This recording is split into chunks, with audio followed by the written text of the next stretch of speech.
Hey, it's Chess from BikerBeatdown.com, showing you the truck real quick, 1952 Dodge, and I'm about to build the signboards for it, get the BikerBeatdown.com advertising on it.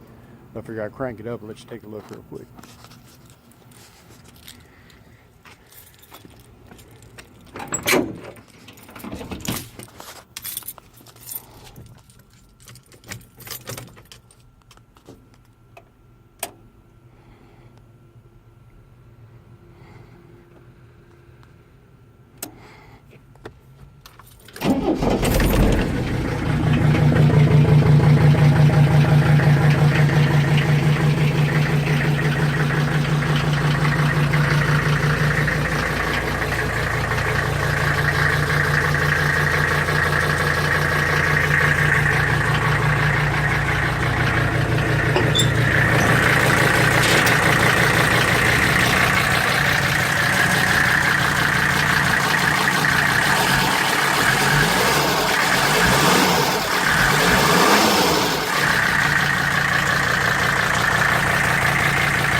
It's on a 2000 Dakota frame, and it's got the 5-cylinder Mercedes turbo diesel in it. So once I get the hand painted signboards on there and everything, I'll put up another video.